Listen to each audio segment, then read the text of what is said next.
Ready దా కోతి కోతమ్మ కోతమ్మ కోతమ్మ కోతమ్మ కోతమ్మ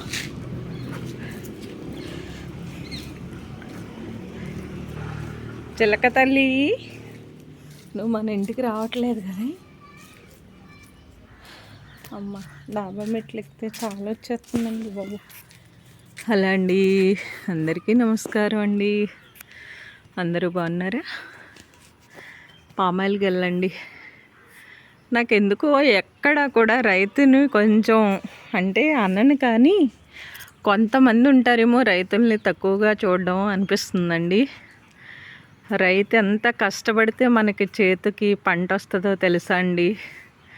రాత్రి అనక పగలనక చలి అనక వాన అనక ఎండ అనక మోటార్లు వేయడానికి కానీ అదిగోండి గ్రీన్గా కనబడుతుంది చూసారా ఆ గెల ఇలా ఎన్ని నెలలకు తయారవుద్దో నాకైతే తెలియదు కానండి. ఇలా వచ్చి ఇదిగోండి ఇలా రెడ్ గెల వచ్చింది కదా, అలా అయ్యే వరకు మనం ఎదురు చూడాలండి. అంతవరకు మనం పెట్టుబడి పెడతానే ఉండాలన్నమాట. ఫస్ట్ పెట్టుబడి పెడితేనే ఒక 4 నెలలకో 5 నెలలకో 6 నెలలకో పంట వస్తుందండి.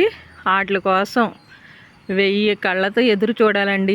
ఒకవేళ సొంతంగా పెట్టుబడి పెట్టేవాళ్ళైతే పెట్టగలుగుతారు, లేదంటే మనం వడ్డీకి తెచ్చుకుని పెట్టుబడులు పెట్టాలన్నమాట.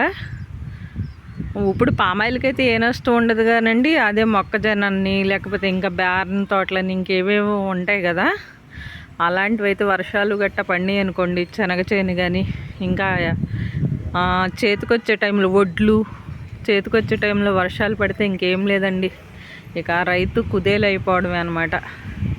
ఎందుకంటే మేము కూడా రైతులం కాబట్టి నాకు తెలుసండి.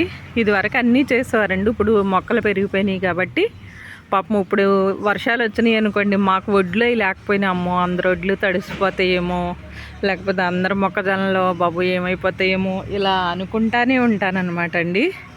మనయే కాదండి, మనమే కాదు అందరూ బాగుండాలి, అందులో మనం ఉండాలనే అభిప్రాయం ఉన్నది.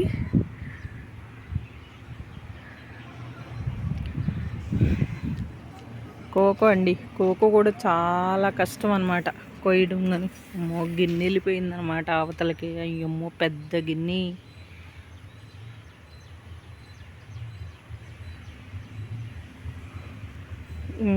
అవి ఒకరోజు కోసి మళ్ళీ కట్ చేసి మూటల్లో కట్టి నిల్వ ఉంచి అవి 2-3 రోజులు ఊరిన తర్వాత మళ్ళీ అవి ఎండ పోయాలండి. అలా ఊరినప్పుడు కోకో గింజల స్మెల్ వేరే బ్యాడ్, అదొక స్మెల్ వచ్చేస్తాయండి. అయినా మనం రైతులు కాబట్టి మనకు డబ్బు రావాలి కాబట్టి అవన్నీ భరించి చేయాలన్నమాట అండి. మా కోకో తోట కౌలుకి ఇచ్చేస్తాండి. చెప్తున్నా, చెయ్యాలంటే అంత కష్టపడి చేస్తేనే అవుతుందండి. పామాయిల్ కూడా ఒక సంవత్సరం బాగా కాస్తూ ఉంటుందండి, ఒక సంవత్సరం చేతికి రాకపోవచ్చు, అలా ఉంటుంది.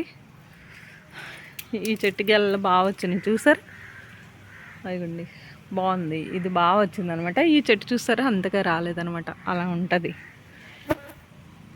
పాపం కన్నారావు గారిని బాగా చేస్తారులేండి ఈ పొలం. ఒక 6 సంవత్సరాలు బట్టి 7 సంవత్సరాలు బట్టి ఒకే ఆయన చేస్తున్నారు కౌలుకి.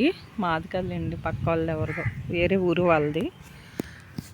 అప్పుడు ఎప్పుడో ఒక 30-40-35 సంవత్సరాల క్రితం ఈ పొలంలోదే మాకు ఇన్ని సెంట్లని స్థలం కొని అప్పుడు ఇల్లు కట్టారంటండి.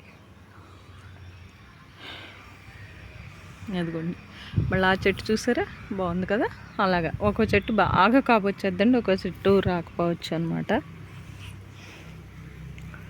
మొన్న వెళ్ళే కదండి మన తోటలోకి, భలే బాగున్నాయి కదండి గెల్ల రెడ్ ఎంత బాగుంది చూడండి.